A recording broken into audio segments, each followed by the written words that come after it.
There's a conversation happening in offices everywhere this year, and it's one that most of us will never be in the room for. Someone's deciding whether you're on the way up or whether you've already hit your ceiling. And the frustrating part is no one's going to tell you which one it is. They're going to keep scheduling your one-on-ones, giving you fake feedback, and ultimately keep delaying your career growth. You keep doing all the right things and you're ready to grow and progress to the next step, but no matter how hard you try, you're stuck. The ceiling's been placed above your career to no fault of your own, and you've been capped. I'm Q Hall, a certified financial planner, and I've watched this happen to coworkers, to my clients, and actually to me one time. I figured out how to recognize the pattern, and today I want to share with you exactly how to read the room, what to do when the writing's on the wall, and how to use that moment to your advantage. First, let's talk about what being capped actually looks like, because the signs are rarely what you'd expect. It's not a bad performance review getting written up, it's really a lot quieter than that. It looks like getting pulled out of meetings that you once used to be in, your boss suddenly being too busy for your one-on-ones, or your manager posting a job listing for a role that you're highly qualified for. It looks like underappreciation for the value that you bring to the table. The one that really catches people off guard is when your manager stops giving you feedback entirely, positive or negative. It's not them being laid back, they've mentally moved on, and your career growth and trajectory is no longer a priority. You might have already noticed some of these signs. You've asked directly, you've gotten the "we're working on it" or "let's circle back and review in our next meeting," but at some point that answer stops being an actual timeline and ultimately a strategy to keep you comfortable while they figure out their next move. And don't hear me say all of these signs are massive red flags. Not all of them mean that you're capped. Your company culture might just be a little more hands-off, and I don't want to be an alarmist, but you need to be honest with yourself about what you're actually seeing and keep your eyes peeled. Now, if you're seeing some of these signs, before you do anything else, you owe it to yourself to try and work out the situation. You don't want to throw in the towel before you give it your best effort and wish you would have done more looking back down the road. Here's how you actually do that. My recommendation, have a direct conversation, but ask the right calculated questions. Don't just walk in and say, "Am I getting promoted?" Walk in and say, "What measurable steps do I need to take for me to progress to XYZ, whatever your goal is, in the next 6 months?" That question forces a specific answer on a specific timetable. If they can give you an answer, fantastic. You've got a roadmap and something that you can now work towards over the next 6, 12 months, whatever you decide. If they stumble, get vague, or give you something unmeasurable, that's also an answer.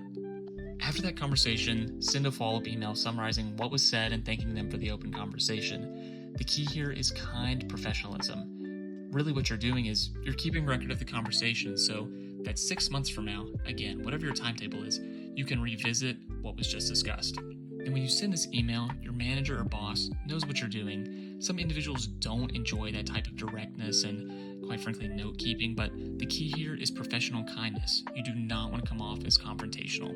When that next meeting rolls around, review what's changed. Are things the same? Have they improved? And before the deadline hits, you'll likely know what your answer is. Now, of all the steps that I want to talk about here, this is the one that most people get wrong, and it's the part that costs them the most leverage and sometimes dollars. Start looking before you're desperate. I cannot say this enough. Farmers do not plant their crops when they're hungry. You must sow your seeds early and often. Now, what do I mean by that? The lifeblood of your career is your network. While I'm not saying it's impossible, it's very easy to become swallowed up in the vast sea of online job postings when you're just a resume and profile picture. I highly recommend network often, network authentically, and keep your network warm. Go out to lunch with other colleagues in your industry. Reach out to fellow alumni from your alma mater. You'd be shocked how much people are willing to help you when you authentically and proactively connect with them, especially over a meal or coffee. Now, LinkedIn. You're gonna update your profile, and you should, but do it gradually. Do not go from zero activity to refreshing your entire profile in one weekend. That gets noticed and sets off all the red flags. Before you make any changes, go into your settings and turn off activity notifications. It's a small thing, but it's a big deal. And this should be so obvious, but keep your search for a new job off of company devices and off company time. The last thing you want is someone internally catching you shopping around.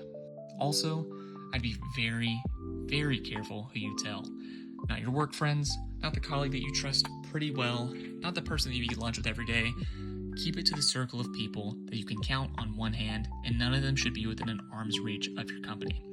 Word travels faster than you think, and just like heat, it rises to the top. One more thing on this, interviews are a skill. If you haven't interviewed in a few years, I promise you, whether you think you're a rock star or not, you're rusty.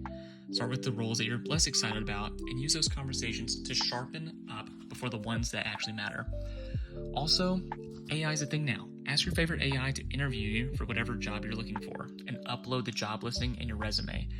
I've done this a couple times and the technology has only gotten better since I've done it. I highly recommend this. So you've shopped around a little bit now, you've done some interviews, and you've got an offer. Congratulations, but what happens now? First, be honest with yourself before you walk into any conversation.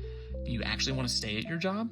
Because a counteroffer does not fix a bad manager or a rough culture. Before I left my last job, I actually told my wife they could give me everything I wanted on a silver platter and I'd probably still leave. Ultimately, money doesn't repair trust.